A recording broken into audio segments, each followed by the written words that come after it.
بحاجات، بلاش نقبل بحاجات احنا اصلا مستحيل نتعايش معاها، لكن عشان الدنيا لطيفة في الخطوبة فانا ممكن اتغاضى عن ده.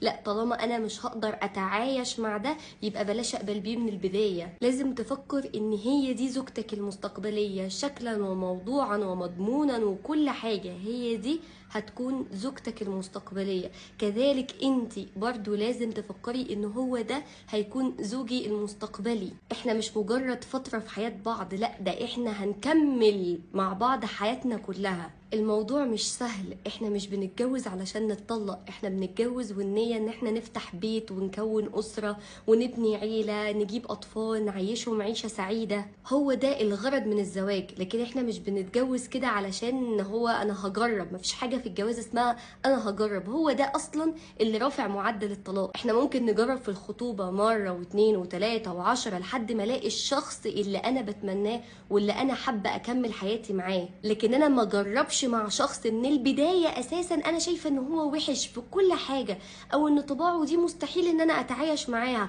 وبرضه اكمل واتجوزه وانا عارفة ان نهاية الجواز ده طلاق. هو ده بقى الغلط. اعرفي ان اللي انت هتعديه معاه في الخطوبة هتعديه معاه في الجواز، فبلاش ان انا اتغافل عن اي حاجة مش عجباني واقول مش مشكلة اصلا انا ممكن اغيرها فيه بعد ما نتجوز. لا، لازم برضو ابقى حاطة الاحتمال الاسوأ، هو ممكن ما يتغيرش، هو ممكن ما يقبلش بالتغيير ده، فانا لازم ان انا هتعايش مع الشخص ده حتى لو هو ما قبلش التغيير. لكن من البداية اخده كده انا هبقى اغيره، ولما نيجي ندخل ويتقفل علينا باب ونعيش مع بعض ما تغيرش، لا انا عايزه اتطلق. لا، انت خدتيه من البدايه على كده فتعرفي انك غيرتيه كان بها والراجل كويس اهو اتغير، كذلك العكس يعني مش الراجل بس ما تغيرش، فانا برضو هتعايش معاه لان انا خدته على الوضع ده. زي برضو بالظبط الراجل اللي يقولك انا عايزه اتجوز واحده منتقبه ويروح لواحده محجبه ويشترط عليها او يتكلم معاها ويقعد يقنعها ان هي تتنقب.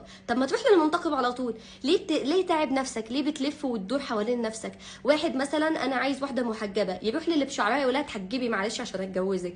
ليه جو المساومات؟ ما انت من البدايه اهي هي محجبه خدها محجبه، عايز واحده منتقبه روح دور على واحده منتقبه، عايز واحده بشعرها روح دور على واحده بشعرها. لكن بلاش نجو بقى المساومات وانا واخدها دلوقتي كده وانا هغيرها بعدين. بلاش الجو ده لانه بجد سيء جدا. في الاخر بنرجع نزعل وبيكون الوقت اصلا فات على الزعل ده وبتنتهي بعد كده بطلاق، ممكن يكون معانا اولاد نظلمهم معانا. طب وعلى ايه كل ده؟ ولا انتوا ايه رايكم؟ تفتكروا كلامي صح ولا غلط؟